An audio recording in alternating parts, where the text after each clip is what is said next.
오늘 우리가 읽을 세 번째 말씀은 누가복음 1절 39절에서 45절입니다.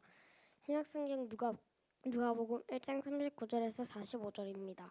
그 후에 마리아는 유대 산골 사가랴가 사는 마을로 급히 가서 엘리사벳을 방문하였다.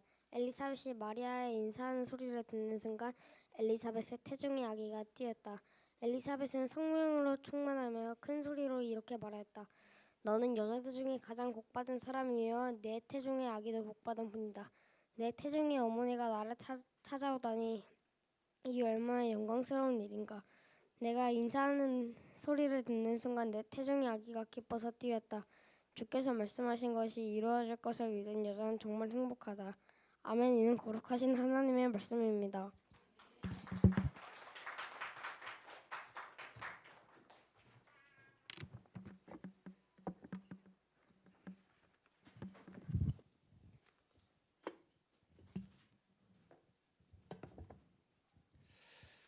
네, 감사합니다. 그 말씀을 나누기 앞서 잠깐 화면을 좀 보시면은 두 편의 영화가 있어요. 영화 포스터인데 그 제 기준으로 오른쪽에 있는 영화가 이제 광해라는 영화이고 왼쪽에 있는 영화가 올빼미라는 영화인데 그 두 영화 모두 조선 시대 이야기를 담고 있어요. 그런데 조선 시대 이야기 중에 감추어져서 아무도 모르는 이야기, 그 감추어져서 아무도 모르는 이야기를 감독이 상상력을 동원해 가지고 만든 영화입니다.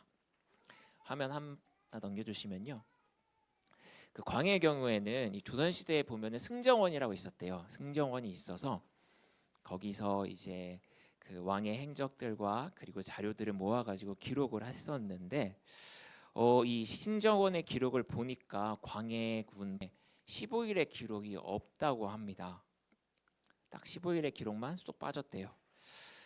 그래서 왜 이 승정원의 15일 기록, 광해 8년에 승정원 15일 기록이 사라졌을까? 혹시 15일 동안 숨기고 싶었던 무언가 어떤 특별한 일이 일어난 건 아닐까? 이런 궁금증에서 시작되는 영화입니다.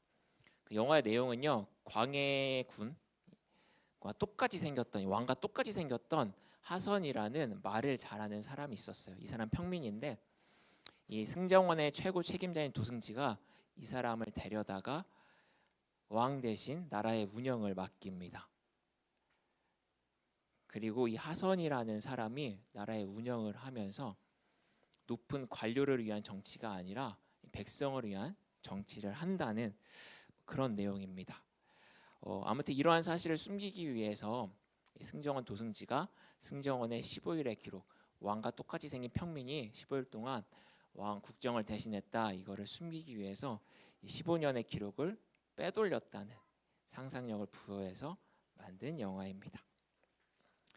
기발한 상상력으로 만든 영화죠. 한 컷 넘겨주시면요, 올빼미라는 영화는요, 이 마찬가지예요. 역사에 감추어진 이야기를 상상력으로 풀어가는 이야기인데, 그 영화에는 청나라의 포로로 잡혀갔다가 돌아온 왕자 소현세자가 등장합니다. 그런데 역사에 보면은 청나라의 포로로 갔다가 돌아온 이 소현세자가 갑자기 병이 점점 안 좋아지더니 치료를 받다가 죽어요. 그런데 기록을 보니까 당시에 소현세자의 아버지였던 인조 왕과 그리고 인조와 함께 나라를 운영했던 관료들이 소현세자가 청나라에 너무나 우호적인 태도를 보이니까 이를 싫어하고 미워했대요, 소현세자를.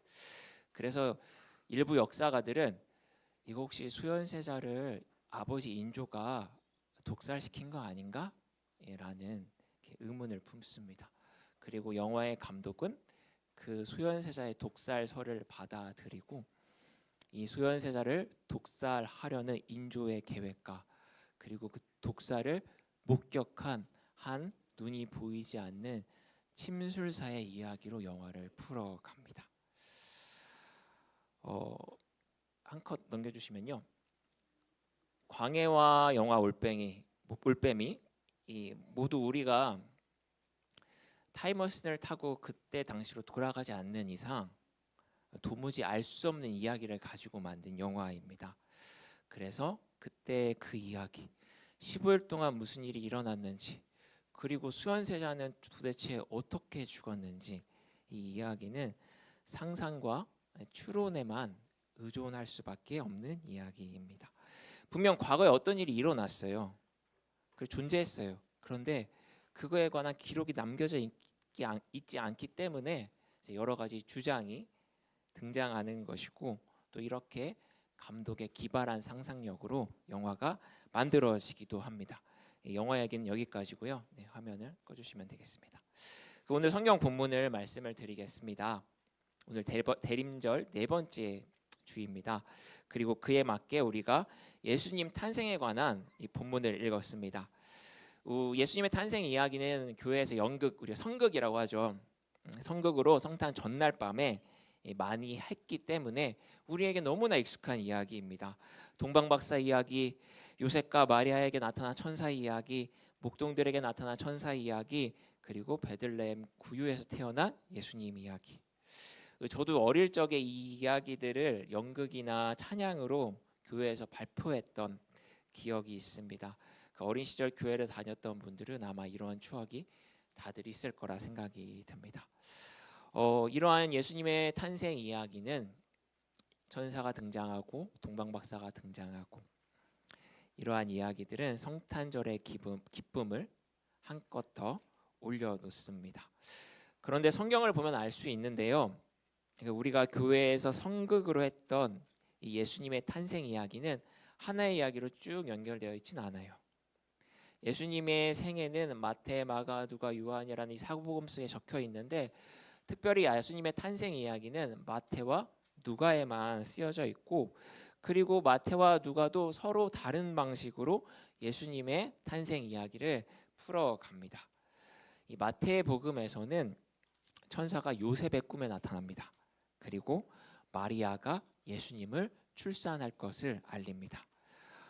요셉은 마리아와 결혼은 하지 않은 약혼 상태였어요. 그래서 마리아가 임신을 했다는 사실을 알고 큰 고민에 빠져 있었습니다. 왜냐하면 당시에 결혼하지 않은 여자가 임신을 했다는 것은 그 당시 사회가 도저히 받아들일 수 없는 큰 죄였기 때문입니다. 그래서 요셉은 생각하기로 이게 가장 서로에게 좋은 일이 뭘까? 그 방법은 약혼을 깨는 거다, 파혼을 하는 것이다 라고 생각하고 있던 참에 그의 꿈에 천사가 등장하여 그를 안심시키고 예수님이 탄생할 거라는 것을 알려줍니다. 그리고 예정대로 너의 아내가 될 마리아를 아내로 맞이하라고 그렇게 전합니다. 이러한 내용 누가복음에는 나오지 않아요. 또 마태복음에는 동방박사도 나옵니다. 동방박사는 별을 연구하는 박사들이었죠. 그들이 별을 관측을 하니까 저 유대 땅에 왕이 태어날 그 관측을 보게 됩니다. 그래서 그들은 너무나도 순진하게 그 당시 유대의 왕이었던 헤롯에게 찾아가죠. 그러나 헤롯에게 가보니 번지수를 우리가 잘못 찾아왔구나 라는 것을 느끼고 베들레헴으로 가서 예수님의 탄생을 기뻐하고 경배해 드립니다. 이 마태복음에는 이렇게 동방박사가 우여곡절 끝에 예수님의 탄생을 축하하러 가는 장면도 적혀 있습니다. 우리가 이렇게 마태복음을 보면 요셉이 예수님의 탄생 소식을 들었다. 그리고 아기 예수가 베들레헴에서 태어났다. 동방박사들이 그 예수를 경배하러 왔다. 이렇게 쓰여져 있습니다. 예수님의 탄생 소식과 출생을 연달아서 우리에게 마태복음은 알려주고 있습니다. 그런데 마태와 다르게 누가는 예수님의 탄생 소식 그리고 실제 탄생 그 사이에 특별한 이야기가 더 존재하고 있다고 말합니다. 그 특별한 이야기는 아기 예수를 가질 것이라는 이 이야기를 마리아가 듣고 어떤 감정의 동요가 일어났는지, 그리고 그 감정의 동요를 어떻게 극복했는지에 관한 이야기입니다. 제가 앞서 영화를 예시로 말씀을 드리며 조선의 역사에는 밝혀지지 않은 감추어진 이야기들이 존재한다고 말씀을 드렸습니다. 우리는 아직도 그 역사를 밝혀내지 못했습니다. 그러나 누가는요, 앞서 제가 말씀드린 영화와 다르게 조선의 역사와는 다르게 감추어져 있던 예수님의 이야기를 찾아냈습니다. 그리고 그것을 글로 기록하였습니다. 만약 누가의 기록이 없었다면 우리는 마리아가 겪었던 그 감정의 동요를, 두려운 감정의 이야기를 도무지 알 수가 없었고, 그래서 영화처럼 감독이나 작가의 상상력에 맡겼을지도 모릅니다. 우리가 자주 들었던 이야기인데요. 이 누가복음은 가난한 자 그리고 소외된 자, 그러니까 이른바 사회적 약자를 다른 복음서보다 더 주목해서 보고 있습니다. 당시의 여자는 사회적 약자에 속했습니다. 여자는 남자의 소유라고 생각했고요. 결혼한 여자는 남편의 재산이라고 생각했습니다. 사람을 셀 때도 여자는 뺐습니다. 누가복음은 이처럼 여자가 사회적 약자를 대표한다고 봤습니다.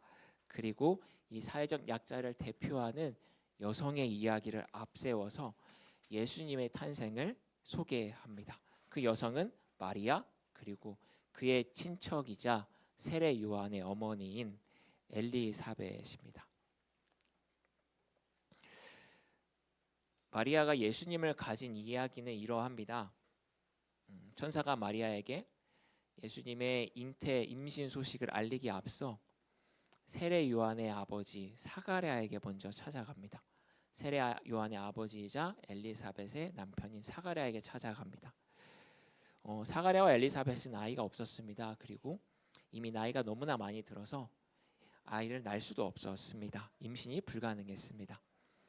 하지만 천사는요, 이 사가랴에게 엘리사벳이 요한을 임신할 것이라는 소식을 알립니다. 그리고 그 소식을 알리고 6개월 뒤 이 똑같은 천사 가브리엘이 이번에는 갈릴리 나사렛에 있는 마리아에게 찾아갑니다. 그리고 마리아에게 너가 잉태할 것이다 라고 알립니다. 앞서서 사가랴가 천사의 이야기를 듣고 많이 당황했어요. 아니, 나이가 많은데 어떻게 임신을 할 수 있냐고. 그런데 천사의 소식을 지금 들은 마리아는 사가랴가 경험했던 당황 그 이상입니다.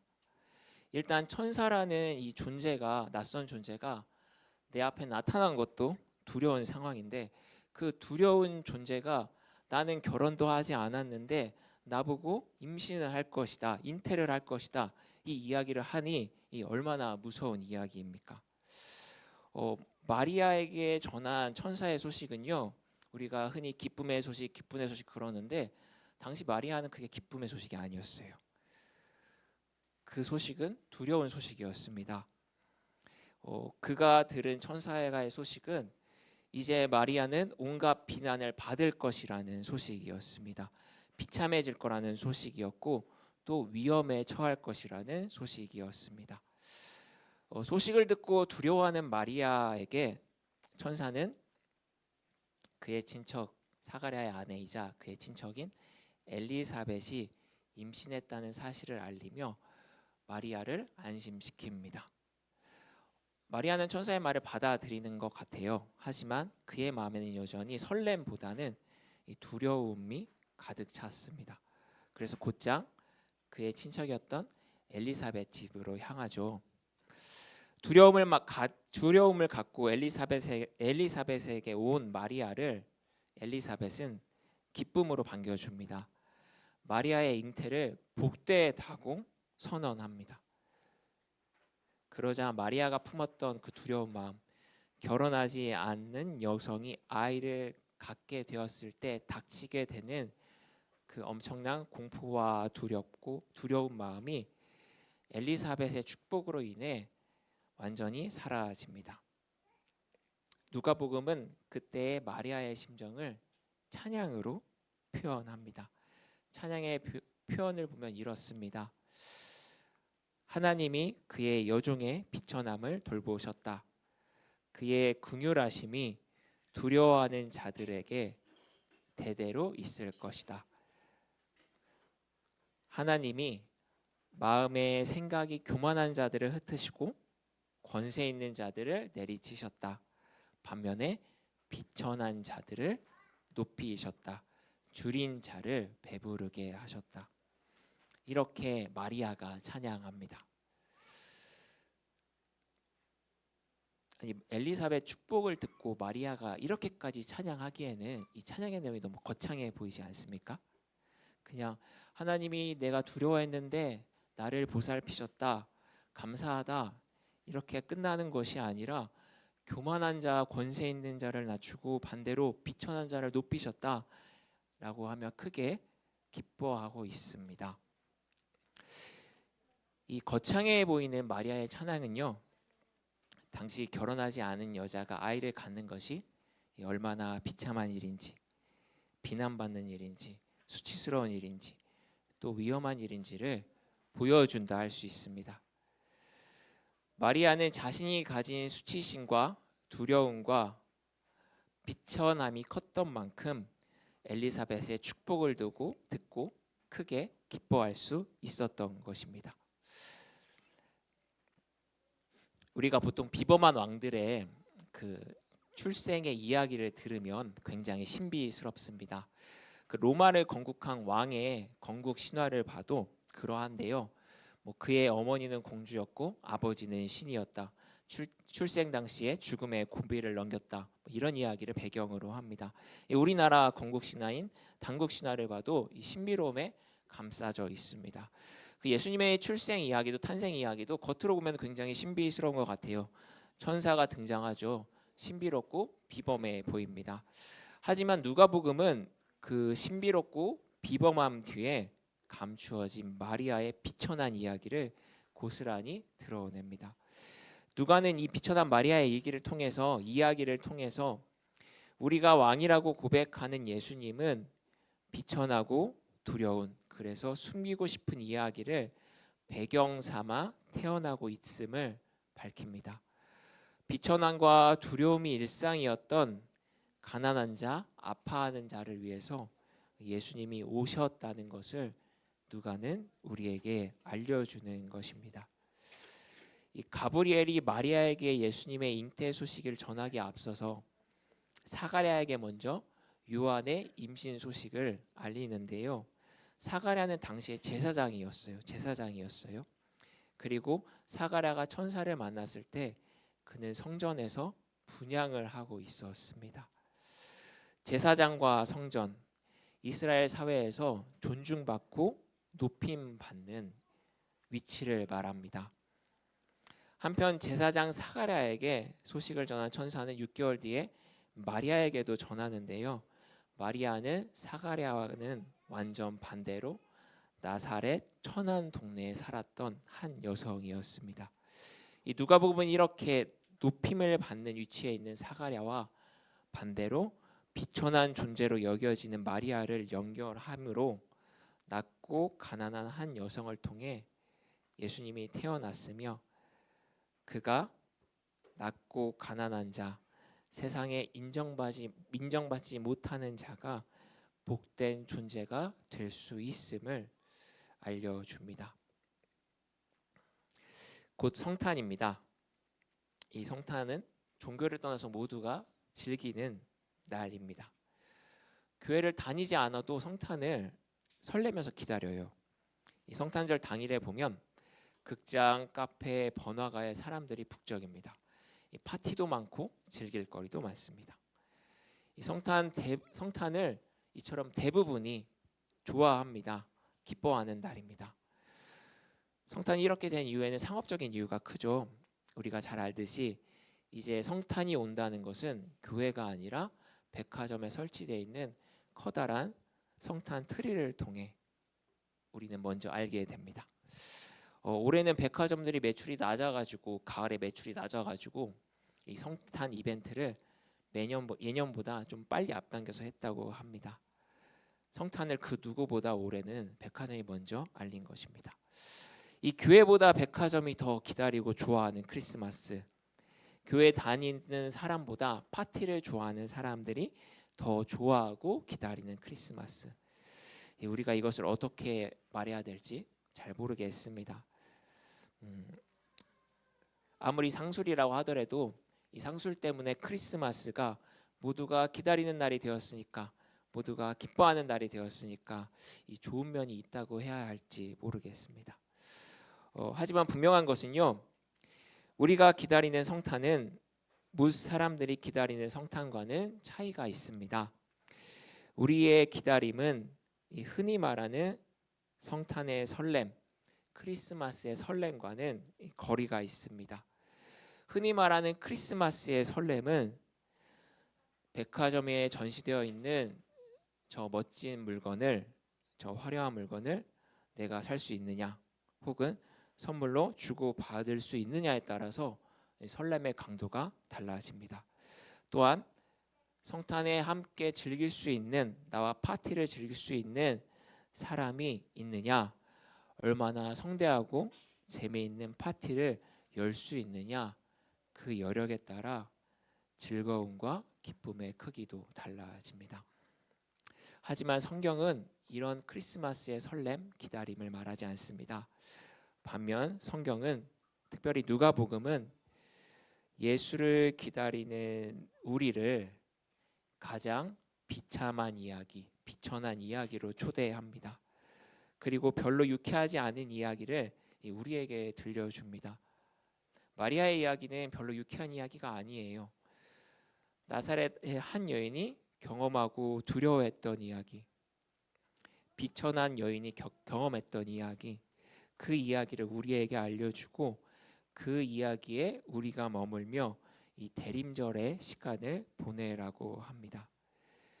모든 이가 즐기는 화려한 크리스마스 그 이면에 감추어진 낮은 이야기, 가난한 이야기, 비참한 이야기를 우리에게 묵상하도록 합니다. 마치 화려하지 않은 낮은 자의 이야기에 오래 머물면 머물수록 이 땅에 오신 예수님의 의미가 깊어진다고 말하는 듯합니다. 마리아가 하나님께 올렸던 찬양처럼요, 성탄의 기다림은 선한 것이 하나도 없는 존재가 복된 존재가 될 수 있음을 알아가는 시간입니다.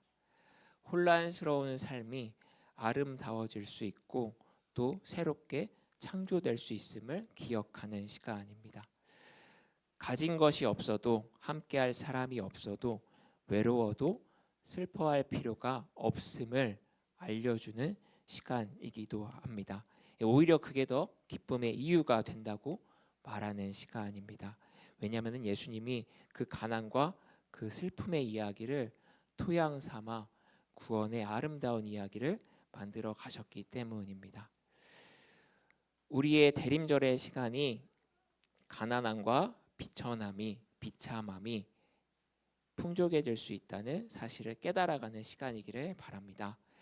외면받고 볼품없는 곳이 오히려 복된 곳이며 또 예수님이 오신 곳이며 오실 자리임을 알아가는 시간이 되기를 소망합니다.